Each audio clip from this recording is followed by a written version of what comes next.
Sunrise news और मैं हूं आपके साथ निशु मलिक। दिल्ली के कांग्रेस अध्यक्ष अनिल चौधरी ने आम आदमी पार्टी पर भ्रष्टाचार के आरोप लगाए हैं। उन्होंने कहा है कि सीजीआई की जांच में दिल्ली भ्रष्टाचार में लिप्त पाई गई है और इसकी एक और जांच होनी चाहिए। बताया जा रहा है कि दिल्ली सरकार पर घोटाले का बड़ा आरोप लगा है।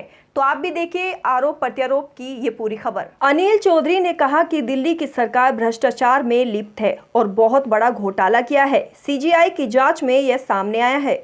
अनिल चौधरी ने दिल्ली के केजरीवाल को लेकर बड़ी बात कही है। उन्होंने कहा कि अरविंद केजरीवाल जगह जगह दिल्ली को ही नहीं पूरे भारत को बदनाम कर रहे हैं। अरविंद केजरीवाल कहते हैं कि दिल्ली में हमने 1 रुपये का भी कर्ज नहीं लिया।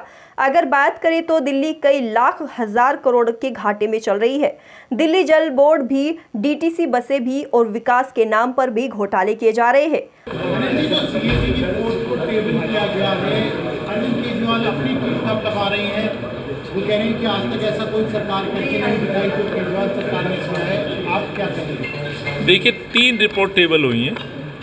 पहली बात तो ये कि इनकी आप समय टाइमिंग देखिए, 2022 चल रहा है, रिपोर्ट कब तक की तलब हो रही है? 2018 तक, यानी कि डिले हुआ। तो इसमें क्या दर्शाता है कि अरविंद कहीं ना कहीं सीएजी से भाग रहे हैं। और ये वही अरविंद है जो सीएजी की रिपोर्ट के आधार पर शीलाजी को घेरा करते थे। उस समय के तत्कालीन सीएजी विनोद राय की रिपोर्ट के आधार पर शीलाजी के चेहरे पे कालिक पोता करते थे। हालांकि सीएजी ने उस समय माफ़ी भी मांगी, आज तक वो साबित नहीं हो पाया। लेकिन यही मुख्यमंत्री जो सीएजी के लिए पैरविकार होते थे, आज जो सीएजी से दूर भागते हैं, डॉक्यूमेंट नहीं देते। और ये बाकायदा पेपर में छपा है, ये मैं नहीं बोल रहा हूँ। आप ये देखेंगे, ये हिंदुस्तान टाइम्स की एक ऑफिशियल कमेंट है जल बोर्ड से संबंधित, ये जो मैंने आपके सामने रखा भी। इसमें कहा भी गया है कि दिल्ली जल board did not provide accounts for audit, CAG informs Delhi high court. ये क्या दर्शाता है? नहीं कि सीएजी से अरविंद केजरीवाल भाग रहे हैं, तो आदमी वही भागता है जो स्वाभाविक है कुछ गलत कर रहा है। और तीनों रिपोर्टों में मैंने पूरी तरह विस्तार से आपको बताया किस तरह से गलत चीज़ें हुई हैं। चाहे हम जल बोर्ड की हम बात करें, सीवेज की हम बात करें, या बजट को लेकर के गुमराह करने वाले जो बयान दिए जा रहे हैं। आज दिल्ली आज भी कर्ज में है। आज जो दिल्ली का कर्ज है, जो मैंने आपके सामने अभी भी रखा था, लगभग दिल्ली के ऊपर 27,684 करोड़ रुपए से ज़्यादा लोन है जो दिल्ली कर्ज में है। पिछले 7 वर्षों में 27,000 से ज़्यादा मैंने बताया है ये लोन में है। और उस समय जब दिल्ली रेवेन्यू जो डेफिसिट स्टेट थी प्लस होता था, आज माइनस में है। आप यदि जीडीपी को आप देखें, इससे तुलना करें सरप्लस को, तो माइनस 0.33% पहुँच गया है। तो दिल्ली की हालत पिछले 7 वर्षों में हुई है। और दिल्ली के अंदर जबकि आप बार बार बोलते बजट बढ़ा दिया, बजट एक नेचुरल है, समय के साथ बजट बढ़ता है।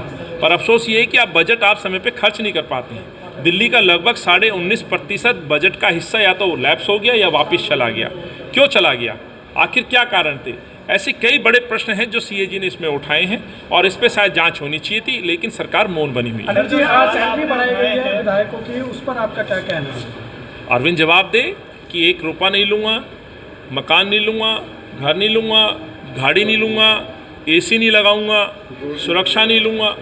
प्रश्न पूछिए उनसे। सर जो सवाल क्या आज एमएलए की सैलरी जरूरी है? यही व्यक्ति 7 साल में कितना बदल गया, याद होगा क्या कहा करते थे? एक राष्ट्रीय न्यूज़ चैनल के लगातार प्रोमो में चलता था, एफिडेविट दे रहे हैं। एफिडेविट दे के कहा था, बच्चों की कसमें खाई थी। आज अपने घर के रेनोवेशन पर आप करोड़ों रुपए खर्च कर देते हैं, अपने लिए बड़ी बड़ी व्हीकल्स लेते हैं, बड़ी बड़ी सिक्योरिटी के लिए आप अरेंजमेंट करते हैं। और सर कौन फोड़ रहा है लोगों का? उन्हीं के एमएलए फोड़ रहे हैं। चीफ सेक्रेटरी को पीट कौन रहा है? मुख्यमंत्री जी के अपने एमएलए अपने सामने पिटवा रहे हैं। तो सिक्योरिटी भी चाहिए, सैलरी भी चाहिए और रिश्वत भी चाहिए। इनके हवाला कांड में इनके अपने मंत्री जेल में। मैं बार बार ये बात बोल रहा हूँ, 80% से ज़्यादा इनके मंत्री लोग या तो जेल में जा चुके हैं, संगीन आरोप में बाधित हैं। वैसे इनके लगभग 36 से 38 एमएलए बड़े संगीन आरोपों में एफआईआर है। एक नाम और जुड़ गया, मंत्रिमंडल के कई लोग कानून मंत्री 420 में पकड़े जाते हैं। तो ये पूरे चरित्रहीन सरकार मैं कह सकता हूँ। 7 सालों में, क्या आपने 15 साल में शीलाजी के समय में किसी इस तरह की घटना को देखा? तो 7 सालों में ये सब हो गया जो कभी दिल्ली ने नहीं देखा। तो वो दिल्ली आज भुगत रही है। तो अपने लिए तनख्वाह बढ़ाना अच्छा होता, खुशी होती मुझे कि 50 लाख लोगों के जो राशन कार्ड पेंडिंग हैं, उन राशन कार्डों पर अनुमति दी जाती। मुझे खुशी होती जरूरतमंद लोगों की पेंशन को खोला जाता।